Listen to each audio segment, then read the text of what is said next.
La Universidad Nacional y el CINART S.A. presentan Una Mirada.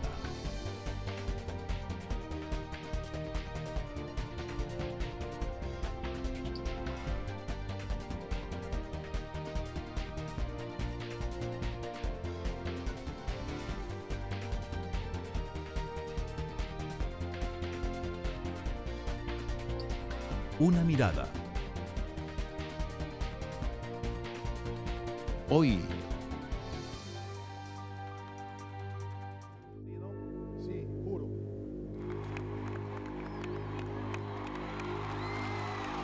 Dos años han pasado. Recientes encuestas de opinión muestran la caída de la imagen del presidente Luis Guillermo Solís. Hoy, la mayoría de los encuestados consideran que el rumbo del país es malo o muy malo. En mi opinión, no ha cumplido con muchas de las cosas que ha prometido. Hizo muchas promesas que no ha cumplido. La verdad, yo pienso que ha quedado debiendo. En lo malo ha sido, bueno, más malo que bueno, yo pienso. Problemas como la seguridad ciudadana, el desempleo, las finanzas del Estado y la infraestructura vial desvelan a los costarricenses, mientras las soluciones duermen el sueño de los justos. En este segundo año de administración, el sector empresarial tiene una mayor confianza que al inicio del gobierno. Hay muchas cosas que arreglar, los problemas estructurales del país ahí continúan, deficiencias en infraestructura, en trámites, somos un país caro, el tema de empleo público, el déficit fiscal, los problemas todavía se mantienen, pero la comunicación mejora y al mejorar la comunicación la confianza mejora. Me parece que estos dos primeros años confirman que el PAC como opción electoral fue una estafa. Hoy, en Una Mirada, haremos un balance de los dos primeros años de la administración Solís Rivera. Acompáñanos.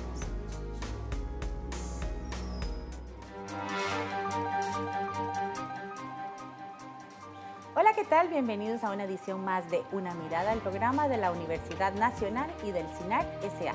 Mi nombre es Maribel Quiroz Jara y en esta oportunidad vamos a hacer un balance de la primera mitad de la administración del presidente Luis Guillermo Solís Rivera, porque en mayo cumple su segundo año de gobierno. Entonces vamos a aprovechar para conversar con las personas que nos acompañan sobre este tema en aras de promover una discusión que nos sirva a todos y a todas para pensar en siempre que el norte sea mejorar el país y a su población. Nos acompaña en esta oportunidad el señor Francisco Sancho Mora, quien es economista de la Universidad Nacional, ha sido colaborador de Una Mirada. Gracias por estar de nuevo con nosotros. Muchas gracias por la invitación. También nos acompaña Carlos Cascante Segura, quien es el director de la Escuela de Relaciones Internacionales de la Universidad Nacional. Un gusto estar con ustedes. Y además nos acompaña el señor Sergio Reuben Soto, del Comité Ejecutivo Nacional del Frente Amplio. Bienvenido. Muchas gracias, Maribel. Bueno, antes de que entremos en la discusión, queremos compartir con ustedes y con la audiencia el sondeo que realizamos entre las y los costarricenses sobre qué opinión tienen de esta administración de Luis Guillermo Solís.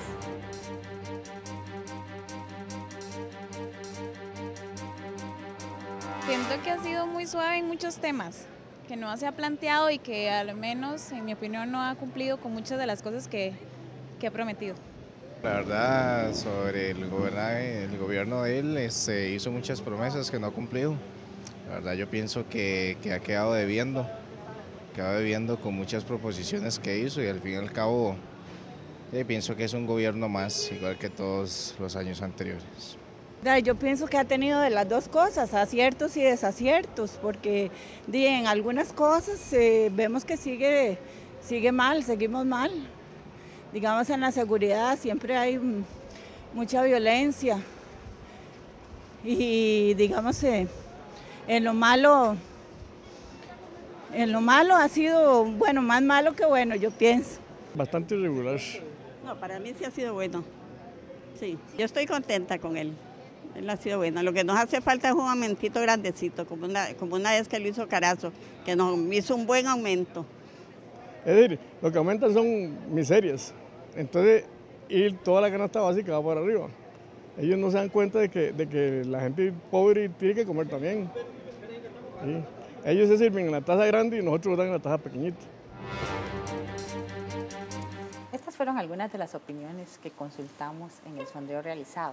Ahora ustedes como expertos, ¿qué balance inicial pueden hacer de esta administración en términos muy generales? Porque más adelante pues desgranaremos algunos de los temas más importantes. Bueno, yo quisiera empezar con a lo mejor 2 aclaraciones que siempre son importantes hacer cuando a uno lo invitan a comentar sobre los hechos de otras personas. Lo que es cierto es que es más difícil hacer que reflexionar y criticar lo que otros hacen. Como dijo el presidente. Lo que es cierto, ¿verdad?, es que, exactamente. Yo una cosa es verla venir y otra bailar con ella. Exactamente, no es fácil gestionar un gobierno. Me parece que eso es importante subrayarlo y enmarcar dentro de esa lógica cualquier afirmación posterior que yo pueda hacer. El otro tema es que cuando uno genera grandes expectativas, como sucedió con este gobierno, rápidamente la gente espera que esas expectativas se empiecen a concretar. Sí. Y yo creo que este gobierno, con un caudal electoral de 1.300.000 personas, generó una gran expectativa de que iba a hacer las cosas diferente a lo que se ha hecho siempre. Un cambio. Exactamente. La palabra cambio como que fue clave en toda su campaña. Pues resulta ser que ese cúmulo de expectativas como que el pensamiento cotidiano y algunos otros vemos como que no se cumplieron. Y entonces a partir de ahí podemos entender las afirmaciones de la gente cuando te dice que es otro gobierno más que no cumplió con lo que se está planteando. Y el panorama en general es bastante negativo en relación a la gestión del actual gobierno. De tal suerte que yo probablemente coincido con esa gran mayoría y en adelante priorizaré algunos de los aspectos que considero importantes comentar con todos ustedes. Bien, hay elementos que, como dice don Francisco, son inmanejables para un gobierno. Es decir, a veces se cree que cambiar una institución es simplemente con cambiar la persona que está arriba y los jerarcas. Las instituciones son más pesadas que eso. Entonces, endilgarle a un gobierno la responsabilidad de cambiar muchos años de historia es incluso ya de por sí exagerado. A pesar de eso, podemos hacer ciertos balances que yo quisiera resumir en 3 puntos que para mí son claves. Durante el primer año de gobierno hubo mucha crítica a la capacidad de comunicación del gobierno. Lo cierto del caso es que ya no podemos hablar de problemas de comunicación política ya al terminar el segundo año, más bien tendríamos que hablar de una falta de capacidad de la conducción política del gobierno. Es decir, no hay una figura que permita al gobierno conducirse en un mar muy proceloso, con muchas fracciones en la Asamblea Legislativa, con muchas fuerzas dispersas en la sociedad costarricense, con una sociedad costarricense bastante diferente a la que vivió hace unos 20 años. Entonces, ese es el primer elemento. El segundo elemento que va de la mano del primero es que pese a que ya se han realizado cambios en el gobierno, en las figuras que iniciaron el gobierno, los problemas se mantienen. Es decir, a pesar de que hubo la adición de un ministro de Comunicación, se sustituyó al ministro de la Presidencia, que era una de las críticas más fuertes durante el primer año, seguimos manteniendo esos mismos problemas. Entonces, lo que va creando es la percepción de que realmente el gobierno no sabía al iniciar su administración por dónde iba a conducir el rumbo del país. Es decir, se hablaba de un cambio, pero ni los mismos miembros del gobierno tenían muy claro hacia dónde tenía que conducir ese cambio. Y el tercer elemento, que es uno de los que más me ha llamado la atención en estos días y que más me ha preocupado, es tener la percepción que dentro del gobierno, dentro de las figuras del gobierno, en realidad tenemos 2 gobiernos. Un gobierno que es más lanzado hacia el libre comercio, hacia la apertura económica, pero por otro lado tenemos figuras del gobierno que por el contrario son más de protección de la producción nacional, de un discurso distinto en términos ideológicos y políticos al de la otra administración. Entonces se generan a lo interno del gobierno pues muchas disputas y muchos problemas que aumentan la imposibilidad de conducir las negociaciones con otros sectores de la sociedad costarricense. Bueno, yo en primer lugar quiero comenzar diciendo que como ven, yo peino canas y es muchos los presidentes que he visto, o sea, los gobiernos que he visto en mi vida, y quiero decirles que yo nunca he visto a un gobierno que se le haya tratado tan mal por parte de la prensa y de los medios de comunicación como a este, desde el principio. Yo creo que eso es un punto que está marcando en buena medida el comportamiento que estamos viendo o la actitud que tienen buena parte de los costarricenses con respecto al gobierno. Los medios han sido implacables desde los primeros días con el gobierno, cosa que no pasó ni siquiera con otros gobiernos, digamos, que no representaban a los partidos tradicionales o como el caso, digamos, del gobierno de Carazo, que tuvo por lo menos un año, año y medio de espera antes que se comenzara a atacar. Este es un gobierno que lo atacaron desde el principio. Y digo esto no con el objeto digamos, de salvar el comportamiento de la situación del gobierno, sino lo digo porque realmente creo que es un factor importante en esta visión que la gente tiene del gobierno. Pero también, claro, nosotros desde un punto de vista político y desde un punto de vista ideológico y desde un punto de vista económico tenemos muchas críticas que hacer al gobierno, porque realmente el gobierno lo que llegó a hacer fue digamos, llegó a verse imposibilitado a actuar porque internamente tenía grandes contradicciones al interior, y eso desde luego modificó sustancialmente pues el desarrollo del gobierno. Yo creo que más adelante yo me voy a referir fundamentalmente al tema de política económica, digamos las partes relacionadas con la política económica del gobierno. Yo soy economista, soy sociólogo y quisiera pues hacer más bien una visión más específica en ese campo, pero sí yo creo que al gobierno son dos factores lo que lo afectó sustancialmente. En primer lugar, una falta de coherencia de coherencia interna entre los grupos, ¿verdad? Y el hecho de no haberse preparado originalmente, ¿verdad?, desde el principio para ejercer gobierno. Fue, digamos, un gobierno que le llegó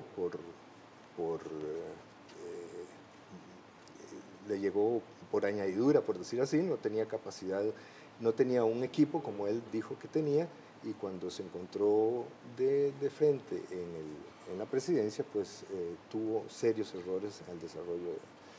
Yo creo que esos serían como los aspectos que quería señalar. Sí, de hecho, pretendemos que nuestro análisis gire en torno pues, a los pilares, ¿verdad?, del plan de gobierno que don Luis Guillermo Solís propuso, pero también en torno a las expectativas de la población y de los diferentes sectores del país. Vamos a ir a una pausa, pero ya volvemos aquí en Una Mirada. Quédese con nosotros.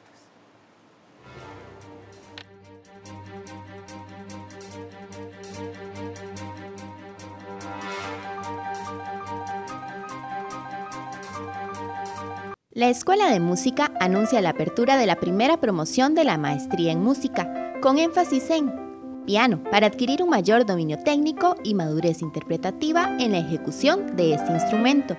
Dirección coral, para profundizar conocimientos en repertorio y técnica vocal. Y educación musical, para los docentes que deseen actualizarse en el manejo de nuevas técnicas didácticas que potencien la creatividad de sus estudiantes. Recepción de solicitudes hasta el 16 de mayo de 2016. Pruebas de admisión del 30 de mayo al 3 de junio. Busque más información en cidea.una.ac.cr o llame al 2277-3389. En el marco de las actividades de la UNA por la Madre Tierra, la Escuela de Medicina Veterinaria, la Escuela de Ciencias del Movimiento Humano y Calidad de Vida, el Centro Internacional de Política Económica, el Centro de Investigaciones Apícolas Tropicales y la Escuela de Informática de la Universidad Nacional le invitan a la 8ª Feria de la Salud, Calidad de Vida y Tecnología 2016, que se realizará el sábado 23 de abril de 9 de la mañana a 4 de la tarde en el campus Benjamín Núñez de la Universidad Nacional en Lagunilla de Heredia. Para mayor información, comuníquese al teléfono 2562-9235 o visite la página www.facebook.com/Feria Salud UNA.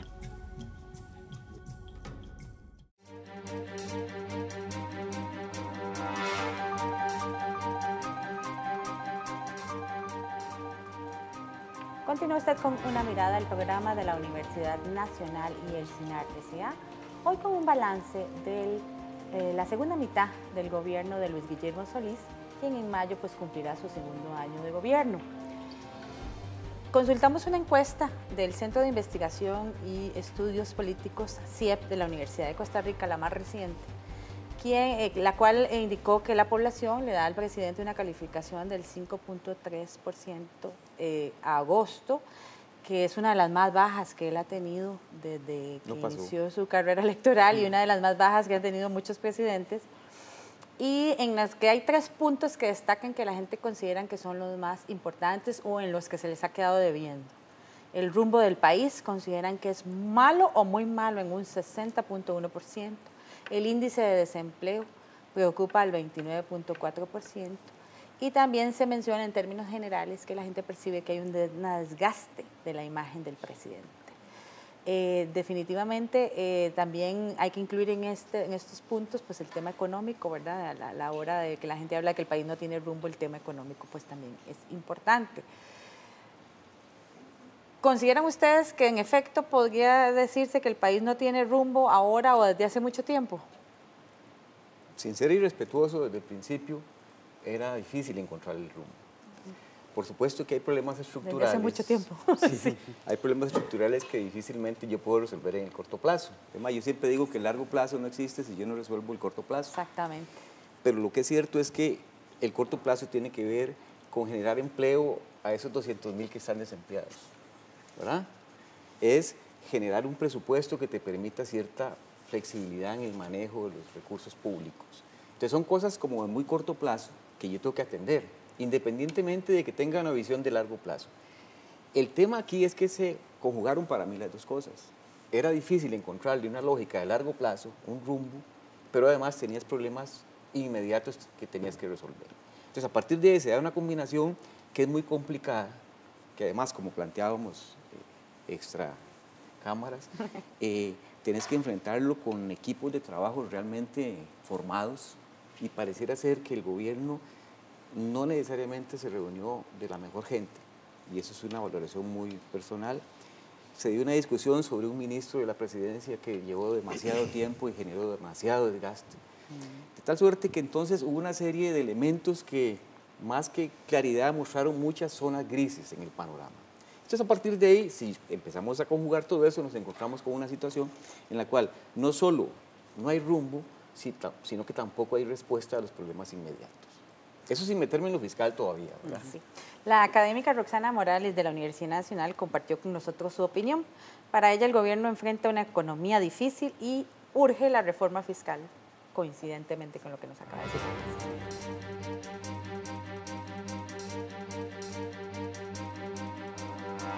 Bueno, me parece que el gobierno ha tenido que enfrentar 2 situaciones en la parte económica bastante difíciles. La primera, la reestructuración de Intel, ¿verdad?, donde una gran parte de su producción se trasladó a otro país y eso afectó significativamente las exportaciones costarricenses y por tanto el crecimiento económico que también se vio reflejado en las proyecciones del Banco Central y que finalmente el crecimiento económico no ha sido tan dinámico como se esperaría. Y otra situación bastante compleja es el tema del déficit fiscal, que sin duda esta situación afecta el manejo de la política económica, además que viene a afectar otras variables económicas, principalmente crecimiento económico, tasas de interés, expectativas de la población, el no poder utilizar el gasto para poder reactivar la economía, ¿verdad? Sino más bien tenemos que ver cómo reducimos el gasto y además el problema también que una asamblea legislativa tan fraccionada que también impacta negativamente en la posibilidad de llegar a acuerdos, ¿verdad? Que si bien es cierto, es una necesidad urgente y todos sabemos que es urgente, lo difícil es el cómo, ¿verdad? El cómo llegamos a solventar este problema y a generar recursos frescos también para poder encaminar la economía y generar una mejor reactivación del crecimiento económico y que a su vez se traduzca en empleo, que finalmente es una de las preocupaciones más importantes que tiene la población, que la economía crezca, pero que no se generen los suficientes puestos de empleo que la gente necesita, y no solamente cantidad de empleo, sino también calidad de esos puestos de empleo. Entonces yo creo que esta es una de las situaciones más difíciles que ha enfrentado el gobierno y que no ha podido resolver. Retomando la pregunta que se hace Roxana, ¿es posible reactivar la economía y llevarla al punto o al nivel que queremos las y los costarricenses? Si les parece, Maribel, yo pienso que el gobierno se encuentra en una situación muy complicada desde el punto de vista económico. O sea, el gobierno se enfrenta a una situación en que hay una crisis internacional muy seria y por lo tanto buena parte, o por decir todo el proyecto neoliberal de exportaciones, de orientar la producción del país hacia el mercado internacional, comienza a debilitarse. O sea, el proyecto neoliberal apuesta al mercado internacional como un recurso para poder desarrollar el país, pero de repente, ¿no es cierto?, nos encontramos ante una crisis internacional de grandes proporciones, donde cae el Producto Interno Bruto de Europa y cae el Producto Interno Bruto de China y de la mayoría de los países del tercer mundo. Incluso los Estados Unidos muestran un crecimiento totalmente anémico, y entonces ese proyecto neoliberal comienza a hacer agua, ¿no? Y el gobierno se encuentra en una situación que tal vez en ese sentido nosotros podríamos pensar de que se ha perdido el rumbo del país, y yo creo que sí, obviamente, el país pierde el rumbo cuando el proyecto neoliberal entra en crisis. Entonces, ¿qué es lo que pasa? Que el gobierno no sabe responder a esta situación, no sabe responder porque internamente tiene esas divergencias que había señalado al principio, internas, que por un lado, y que también Carlos lo mencionó, por un lado hay un proyecto de continuar con el proyecto neoliberal, algunos grupos dentro del gobierno, y otros que comienzan a repensar, ¿no?, cómo resolver el problema de esta pérdida de capacidad de desarrollo del proyecto neoliberal y de las exportaciones. Entonces, ahí viene el problema.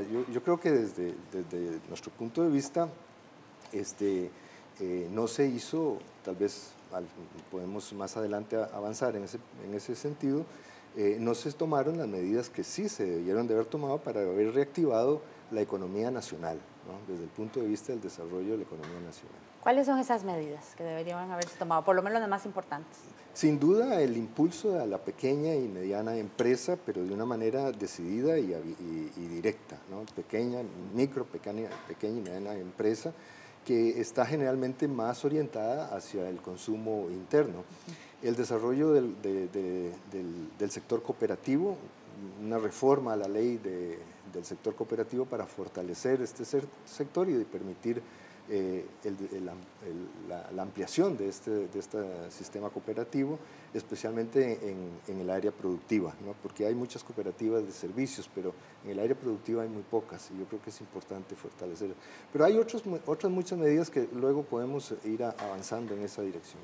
Sí, porque lo que es real, Sergio, es que hay un panorama internacional complejo. Sin duda. Pero generó algunas oportunidades. Es contradictorio. La política expansiva norteamericana con tasas de interés prácticamente en cero, sí, ha permitido que las tasas de interés nuestras sean muy bajas, ¿verdad? Y todo lo que la economía social, esa parte que acabas de mencionar, el cooperativismo, los emprendedores, pymes, bueno, a lo mejor debimos de haberlos impulsado con mayor energía. Sin duda. El otro tema es el tema de la inflación. Yo no recuerdo casi haber tenido inflaciones negativas por dos años seguidos, prácticamente. ¿Verdad? Bueno, eso se debe fundamentalmente al comportamiento de los precios internacionales del petróleo. Pero entonces son elementos con los cuales yo podría haber jugado para generar algo diferente, pensando en que yo coincido con vos. Si el modelo se casó con la lógica de exportación y la economía internacional se cayó, se me cayó esa parte. Sí. Pero yo podía aprovechar lo otro. Exactamente. Las debilidades que me generó la crisis. Pero sea cual sea el modelo que se tome, sea de izquierda o de derecha, no se puede llevar a cabo sin músculo político. Y ese es para mí el gran faltante del gobierno, es decir, el gobierno no tiene en este momento la capacidad de sentar a los grandes actores políticos a negociar y a buscar un camino del medio o tomar posiciones de una parte o posiciones de la otra. Es decir, el gobierno no se casa. Se los pongo en un tema interesante que es la Alianza Pacífico, que es un esquema de apertura económica. El gobierno llega y decide darse un tiempo para analizar si se ingresa o no a la Alianza Pacífico, pero no toma una decisión. Entonces, esa señal tan contradictoria es muy peligrosa para los actores económicos, porque ¿hacia dónde vamos? ¿Vamos hacia un lado o vamos hacia el otro? Es decir, el músculo político requerido para impulsar grandes cambios hacia uno o hacia otro lado no está en este gobierno. Y eso se junta con un elemento que viene dándose en la sociedad costarricense, que es la sociedad costarricense está hipersensible a cualquier situación, tanto a la euforia como a la crítica.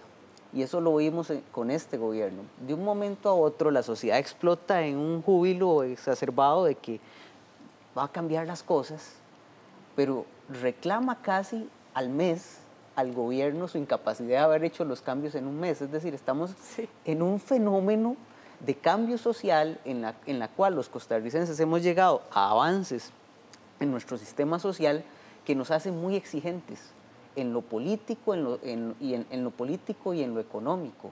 Las exigencias de transparencia, de negociaciones transparentes, las exigencias de cada vez más derechos humanos, ya no de primera o segunda generación, sino de tercera, cuarta generación. Es decir, somos una sociedad más exigente y eso complica la capacidad de cualquier gobierno de aglutinar. Sí.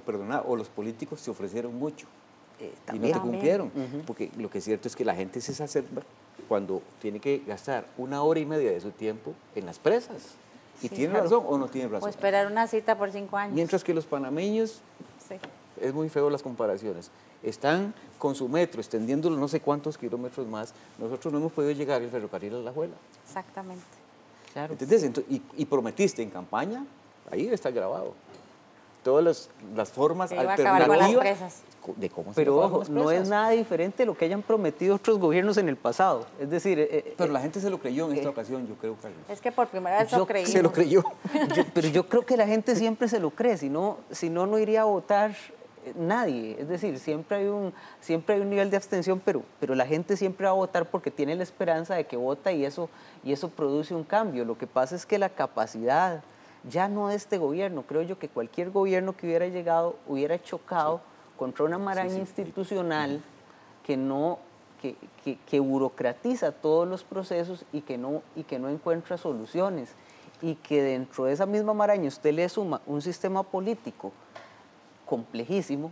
Es decir, la salida del bipartidismo todavía es un proceso que este país no ha sabido cómo manejar políticamente, porque los gobernantes no están preparados para manejar un modelo que no sea bipartidista. Con muchas fuerzas políticas distintas. Complica muchísimo la situación, no de este gobierno, de cualquier gobierno que hubiera llegado, porque supóngase que hubiera ganado el Partido de Liberación Nacional, hubiera quedado con una asamblea igualmente dividida, con una fracción un poco más grande, pero también dividida.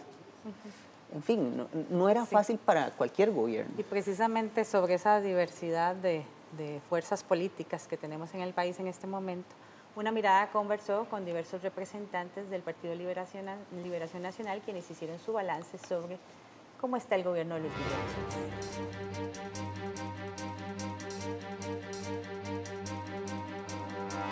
Me parece que estos 2 primeros años confirman que el PAC como opción electoral fue una estafa.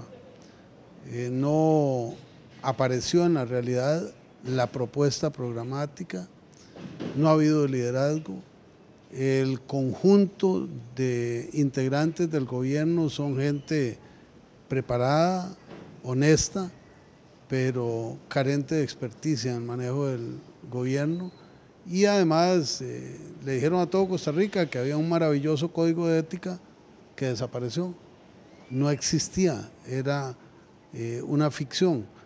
Con esas condiciones iniciaremos la segunda mitad. Veo al presidente dando algunas señales como que está reconsiderando su rol y que sí va a asumir su liderazgo. Eso le ayudaría muchísimo a Costa Rica.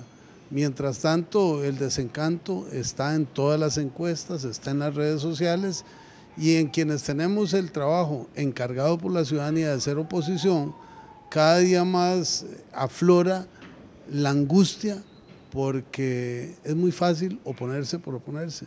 Quisiéramos ayudar, pero no hay claridad en qué ayudar, a quién ayudarle, cuándo ayudarle, cómo ayudarle. Ese es el reto que tiene Costa Rica y que tiene este gobierno para la segunda mitad. Yo pienso que todo gobierno que entra pasa por una fase de aprendizaje. Y más que concentrarme entonces en lo que ha sido el gobierno después de la fase de aprendizaje, porque ya la pasamos hace rato, estamos ya a la entrada del tercer año, quisiera concentrarme en el futuro, con una visión optimista sobre lo que podemos hacer en Costa Rica. La economía global sigue siendo una economía débil. Independientemente de eso, Costa Rica le puede sacar muchísimo provecho. Si entre todas y todos hacemos un esfuerzo importante, podríamos estar generando los trabajos que necesitan las nuevas generaciones, poner la economía a crecer, estimular la inversión nacional y la inversión extranjera. Esa tiene que ser una agenda entonces positiva, proactiva, de 3 puntos. Primero, pongámonos a producir en el país con una meta de que a 6 años estemos produciendo el 8%. Segundo, reduzcamos el gasto del Estado en 3 puntos porcentuales del PIB a lo largo de los próximos 6 años. Y tercero, aumentemos los ingresos del Estado que los necesita, sobre todo para inversión, también a lo largo de los próximos 6 años. Esa es una agenda absolutamente realizable, la podemos concretar entre todas y todos, pone al país con una clara trayectoria hacia el futuro y en un ámbito muy positivo, y eso es lo que queremos todas y todos para vivir mejor en este país. En el tema de balance de esta o cualquier otra administración, el tema de reforma fiscal ha salido a la luz por los, no sé, todos los años que tengo de recordarlo. ¿Por qué no se puede realizar? Vamos a ver, Carlos apuntó algo que es fundamental. Aquí tenemos más de una década perdida en materia fiscal, donde no hay reformas sustantivas que efectivamente nos procuren. Yo no diría una contención del gasto, sino que una evaluación del gasto para ver si necesitamos seguir gastando lo que estamos gastando. Pero además, el ajuste fiscal reivindica una reforma tributaria, tema que nadie quiere hablar de eso. ¿Sí, no? Es muy complicado. Ni los de a pie, ni los políticos, nadie quiere hablar de eso, ni los empresarios, ni los sindicatos. Porque tiene que ver con impuestos, tiene que ver con pago. Pero sin duda alguna, si en algo coincido con el señor expresidente, es que el tema de la reforma fiscal tiene que ser un tema. Es una de las urgencias del país. Porque el costo de no hacer nada va a ser más alto en el futuro. Tenemos que hacerlo ahora. Por supuesto que me imagino que los que pretenden ser presidente o gobierno requieren recursos posteriores, ¿verdad? No tuvieron ese mismo afán al principio de la administración de Luis Guillermo, ¿verdad? Pero lo que es cierto es que el tema fiscal es un tema fundamental, porque tiene que ver con las políticas públicas, con todo lo que planteaba Sergio. Tiene que ver con las políticas públicas. Y si yo no tengo recursos, yo no tengo contenido, las políticas públicas no son, o sea, no son más que buenas intenciones. Francisco, hay un tema ahí con respecto al tema del gasto que a mí me gustaría señalar, porque muchas veces esa consideración del gasto, la necesidad de cortar los gastos, no toma en cuenta algunos factores o hechos, ¿verdad?, que está viviendo Costa Rica y que es Costa Rica, que no los considera y precisamente surgen y salen de ese gasto.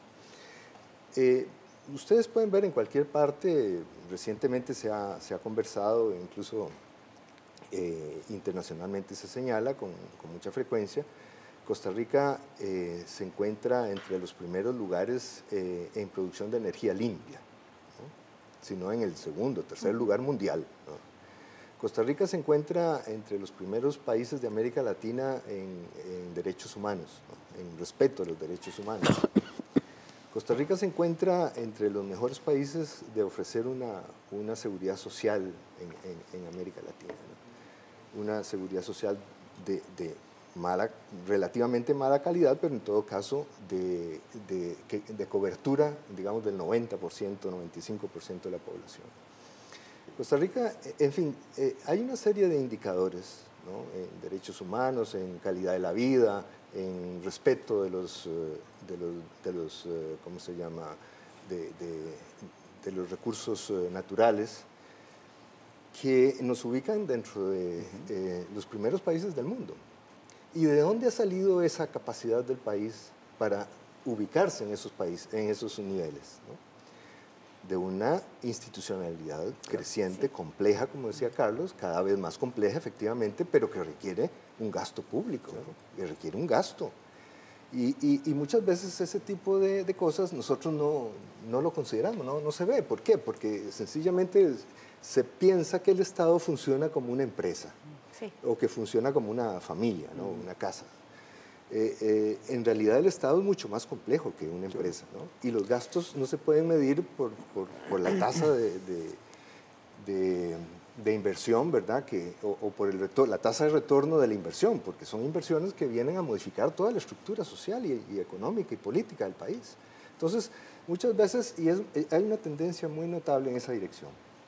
Ahora, cuando se dice digamos que los gobiernos o que el gobierno de Luis Guillermo ha sido una estafa, yo creo que sí, en buena medida ya lo hemos comentado, ¿no? Lamentablemente se hicieron una serie de afirmaciones y de promesas que no se cumplen, pero de estafas políticas hemos tenido muchas, no solo el gobierno, basta recordar el gobierno de Laura Chinchilla, ¿no es cierto? Entonces, el pueblo está cansado de eso, efectivamente, de este tipo de estafas, y es una lástima que un gobierno que se preveía que iba a transformar o a crear una nueva condición política para el país, una nueva ilusión política, como de alguna manera me señalaba Carlos, venga a reforzar esa perspectiva de estafa, ¿no? De estafa política, ¿no? Entonces, bueno, yo creo que la complejidad de la institucionalidad costarricense se debe en buena medida al desarrollo político, social, cultural, ¿verdad?, en que el mismo país ha venido creciendo. Y esa institucionalidad es difícil de manejar. En todos los países es complicado manejar la institucionalidad. Son estructuras muy formales, muy duras, que difícilmente se pueden manejar, porque son un proceso de acumulación de acuerdos, de decisiones políticas que se han venido tomando en los últimos años. Entonces, sí creo que es importante hablar de una reforma, de una transformación del Estado, pero hay que tener mucho cuidado cuando se habla de esto, ¿no? Claro. Y bueno, todavía quedan 2 años de administración. Vamos a ver en el siguiente bloque cuáles consideran ustedes que son las cosas que no podemos dejar que estos 2 años pasen sin que se cumplan. Vamos a una pausa, ya regresamos aquí en Una Mirada.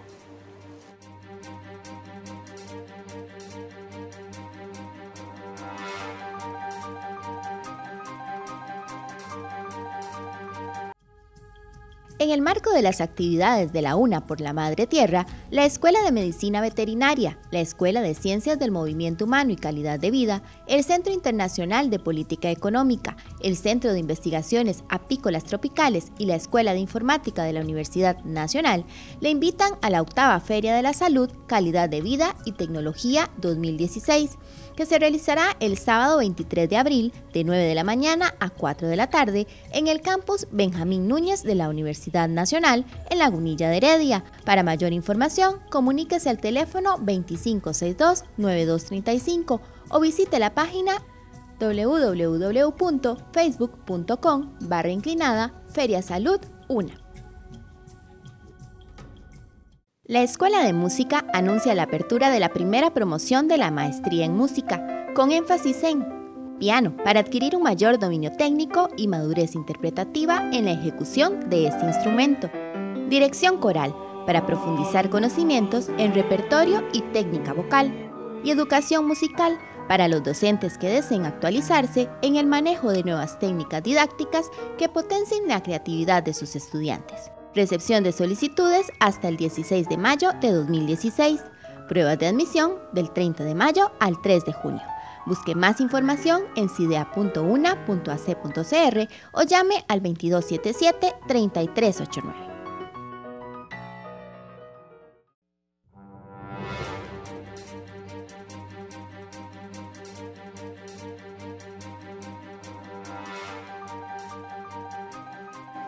Regresa usted a Una Mirada, el programa de la Universidad Nacional y el CINAR S.A., hoy con el balance de la primera mitad de la administración Solís Rivera.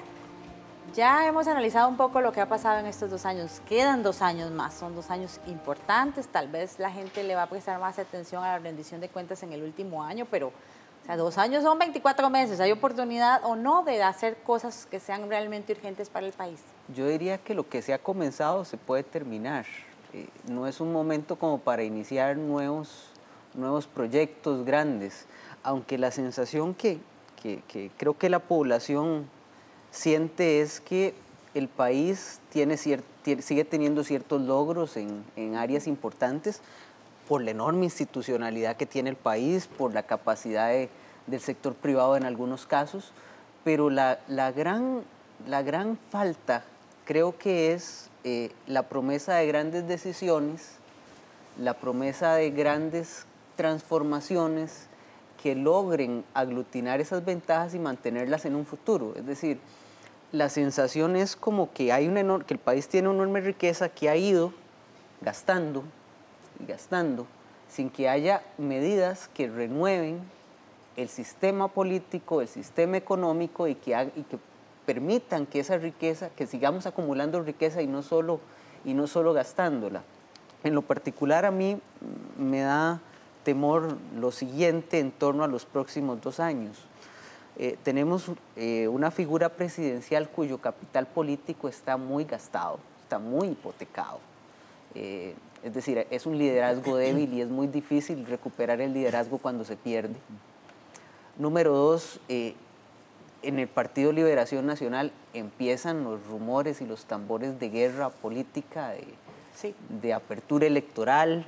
Eso complica mucho las cosas porque es el principal partido de oposición, es un interlocutor necesario para todo lo que se quiera hacer.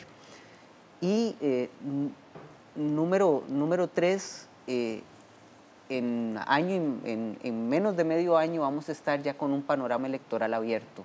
Entonces, para el 4º año de gobierno, la capacidad de gestión se debilita aún más, de forma tal que el panorama no me parece a mí que sea muy halagüeño. Si se puede hacer algo, se hará en el próximo medio año de gobierno. Ya el último medio año es para ver resultados. Quienes sí lo ven de manera positiva, o sea, tienen una esperanza de que la relación mejore, son los miembros de la Unión Costarricense de Cámaras y Asociados del Sector Empresarial Privado, la UCAEP. Para Ronald Jiménez, si bien el primer año de la relación con el presidente Solís no fue el mejor, sí tienen esperanza en que mejore en este segundo año.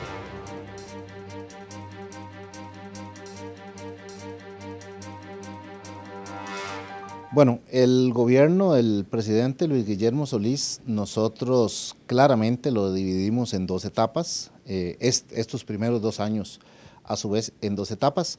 Una primera, en donde la comunicación con el sector empresarial no era muy fluida, donde habían algunas señales bastante confusas, algunos reglamentos que salían que nosotros sentíamos que en lugar de ayudar más bien entorpecían nuestro objetivo de tener en Costa Rica crecimiento económico y bajar el desempleo que estaba muy alto en ese momento, muy poca comunicación con ministros, hasta que ya para finales del año 2014, el presidente accedió a una propuesta de crear un Consejo Presidencial de Competitividad, formado por él, sus 2 vicepresidentes, ministros de la Presidencia y 3 representantes de UCAEP, donde más o menos cada mes empezamos a reunirnos, ya para finales del 2014, y para principios del 2015, y completando precisamente su primer año de gestión, empezamos a seguir que hay algunos cambios. Primeramente, hubo cambios en el gabinete,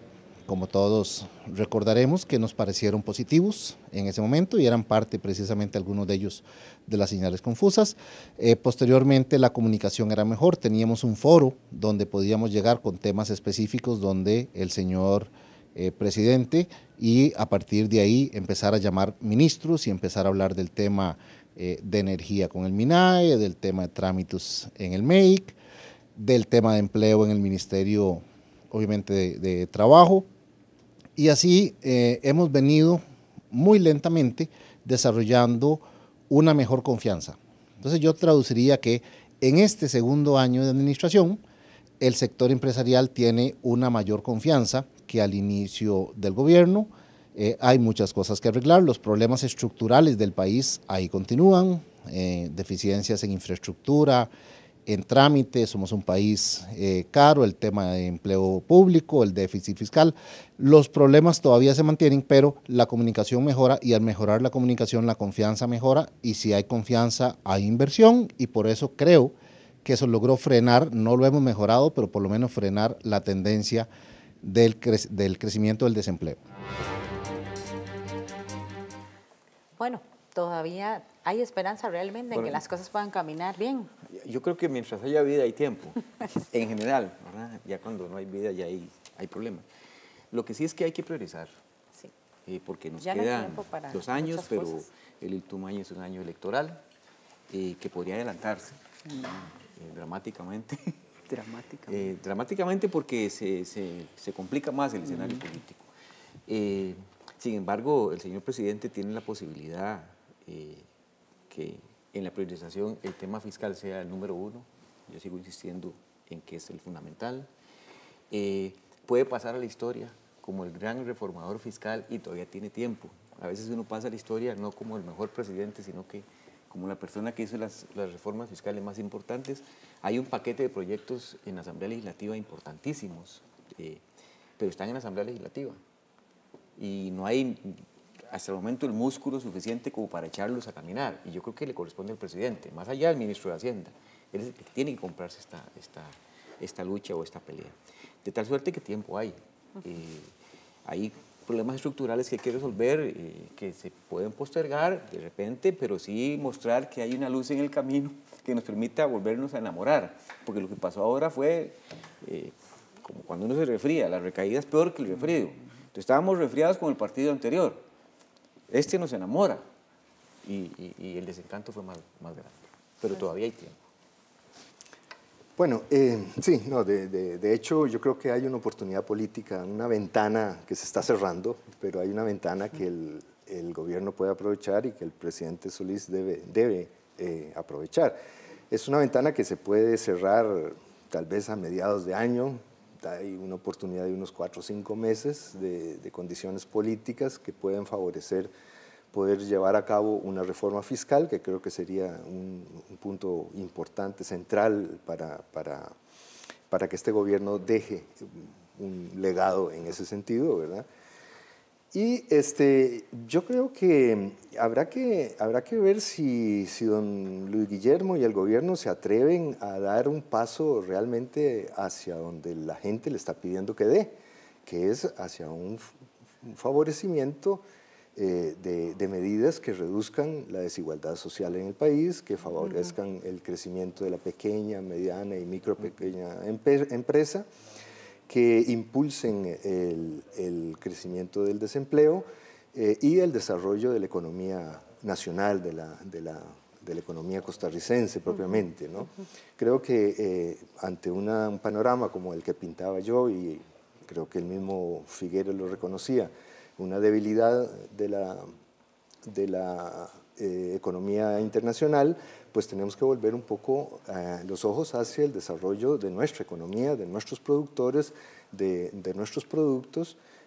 Y hay una medida que tomó Luis Guillermo que a mí me pareció importante, y es el esfuerzo por rearticular el sistema regional económico regional, ¿no? A mí me parece que si se pudieran impulsar ese tipo de medidas y desarrollarlas, se mejoraría muchísimo. Yo no creo que el acuerdo con la UCAEP haya servido para nada. En realidad yo veo que desde el 2014 se están reuniendo y hasta ahora yo no veo nada positivo, ¿no? O sea, me parece que los empresarios no le están apoyando y no creo que le vayan a apoyar en una reforma fiscal. Hablan de que la aceptan en algunas condiciones, pero están poniendo limitaciones importantes. Y por otro lado, el Partido de Liberación Nacional, habrá que ver si se decide asumir este proceso de estos 2 últimos años, echándose un poco la soga al cuello, suponiendo que ellos piensan que van a gobernar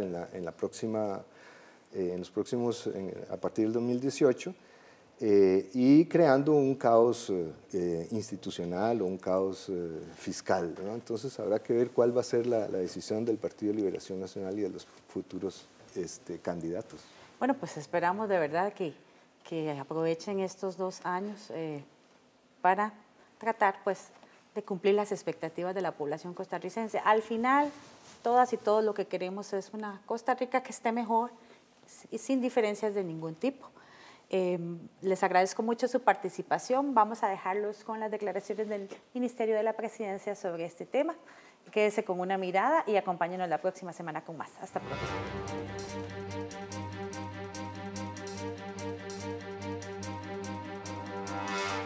La materialización de un cambio, la gente piensa que es un asunto que puede suceder de un día para otro. En un Estado democrático las cosas no suceden así, los cambios se hacen de forma paulatina. Este gobierno ha venido haciendo cambios en el sistema institucional, hemos venido atendiendo más cercanamente a la gente, es un gobierno que se traslada a las comunidades, que tiene un acercamiento directo con las personas, y en ese sentido digamos que hemos cambiado muchísimo la forma de hacer las cosas. Ahora, la gente espera resultados que pueda, digamos, ver.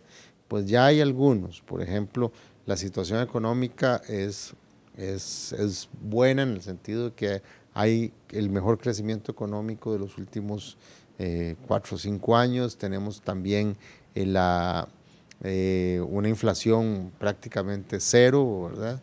Con unas condiciones de precios de combustible no vistas desde hace de verdad muchísimos años, ¿verdad?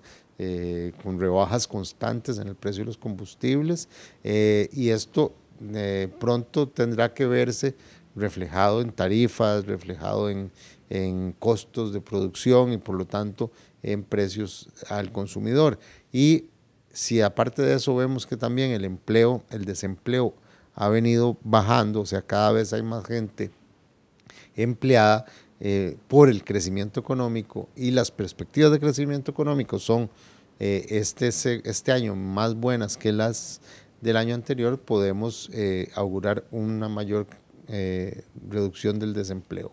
Y en ese sentido, todas estas buenas perspectivas económicas tienen un lado que no es tan amable, que es el tema del déficit fiscal, ¿verdad? Todo el problema fiscal es un problema que el gobierno ha atacado de frente, sin dudarlo, ha presentado proyectos tanto para temas de control de gasto como para proyectos para administrar mejor los impuestos que existen y para tener unos nuevos ingresos. Entonces, en ese sentido, el país necesita aprobar esta agenda de proyectos para poder seguir con esos buenos augurios económicos.